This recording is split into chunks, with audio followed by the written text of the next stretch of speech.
जैसे आप शंकर भगवान के स्वरूप को प्रतिदिन एक नए रूप में देते हैं, इसका क्या उद्देश्य है और ऐसा क्यों किया है? कर्पूरगौरं करुणावतारं संसारसारं भुजगेन्द्रहारं सदा वसन्तं हृदयारविन्दे भवं भवानी सहितं नमामि। देखिए, शंकर भगवान का ये श्रावण माह है।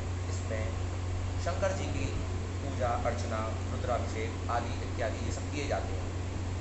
भगवान पर 1008 पुष्पों से या कमल के पुष्पों से या बिल्वपत्र से अर्चन कर सकते हैं। इसमें डेली जो हम प्रतिदिन भिन्न भिन्न प्रकार के यहाँ पे झांकियाँ श्रृंगार बनाते हैं, उसका प्रयोजन ये है कि शाम के समय पे जैसे संध्या काल में हम लोग सब जब भी कहीं जाते हैं तो हम श्रृंगार करते हैं, हम अपना बढ़िया सजते संवरते हैं। तो उसी प्रकार से इस संध्या काल के समय में भगवान शंकर अपनी माँ, अपनी अर्धांगिनी श्री माँ पार्वती को साथ में लेकर के नंदी पर उनको बैठाते हैं और स्वयं पैदल चलते हैं और इस पूरे विश्व का भ्रमण कराते हैं। तो उसी लिए अब जब हम जाते हैं कहीं तो हम अलग, महाराज आजकल तो जरा सा बाहर जाते तो उसमें भी कपड़े बदल के जाते हैं। तो इसीलिए हम भगवान का यहाँ पे अलग अलग तरीके का श्रृंगार करते हैं। हर दिन अलग श्रृंगार होता है।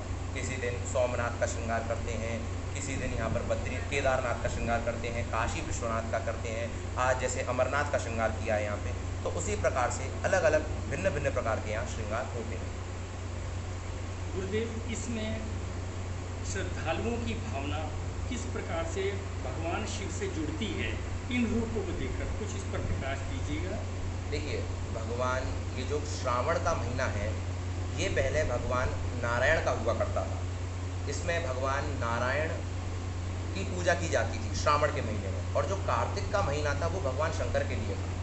तो उसमें हुआ क्या कि जो भगवान शंकर के भक्त हैं उनको कहते हैं शैव, और जो भगवान विष्णु के भक्त हैं उनको कहते हैं वैष्णव। तो शैव भगवान शंकर और जो विष्णु हैं उनमें इतना अत्यधिक प्रेम है, भयंकर प्रेम है उन दोनों के बीच में, दोनों की घनिष्ठता है, बहुत मित्र हैं दोनों एक दूसरे के। इस प्रकार से हैं कि परस्पर दो चकोर दो चंदा, इस प्रकार से दोनों का प्रेम है।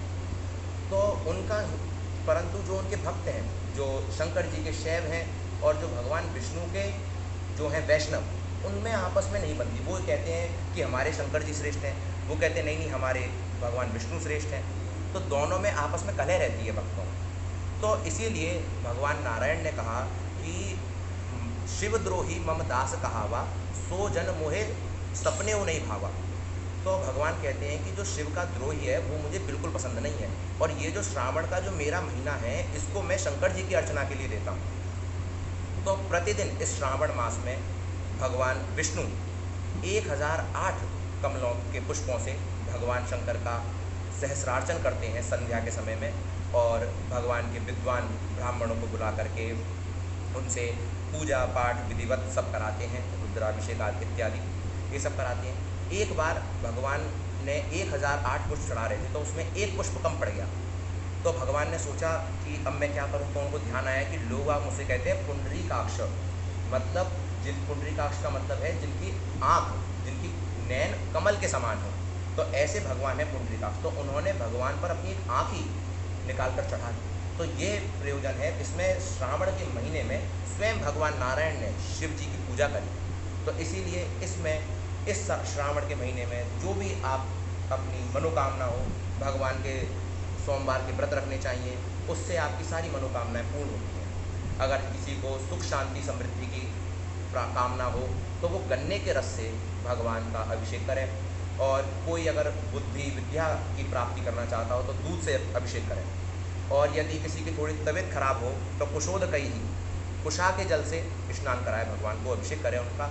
और किन्हीं किन्हीं बच्चों की जो बुद्धि थोड़ी कमज़ोर होती है वो लोग जल में थोड़ा सा शक्कर या कुछ भी मीठा डाल करके अभिषेक कर सकते हैं। और भी अन्य प्रकार के किए जाते हैं। इनमें भगवान के महारुद्र, अतिरुद्र आदि यज्ञ करने चाहिए। 21-11 ब्राह्मणों को बुलाना चाहिए, उनसे बहुत आपको फ़ायदा मिलता है और सारे आपके प्रयोजन पूर्ण होते हैं। गुरुदेव, आपने भगवान शंकर और उनकी पूजा के विषय में बताया, बहुत ही ज्ञानवर्धक हो रहा। अब हमें ये बताइए, इस मंदिर में ये कितने दिन का और कितने स्वरूपों का दर्शन श्रद्धालुओं को हो सकेगा? देखिए, ये यहाँ पे पहले सोमवार से लेकर श्रावण मास के सबसे पहले तो ये चातुर्य मास है। इसमें 4 मास होते हैं, आषाढ़, श्रावण, भादव और कार्तिक वा। ये इन चारों महीनों को कहते हैं चातुर्य मास। इन महीनों में भगवान को, क्योंकि पुराने ज़माने में, पुराने समय में जब ऋषि मुनि लोग कहीं जा नहीं सकते थे तो वो लोग एक ही स्थान पर रहकर पूजा पाठ करा करते थे भगवान की इन 4 महीनों में।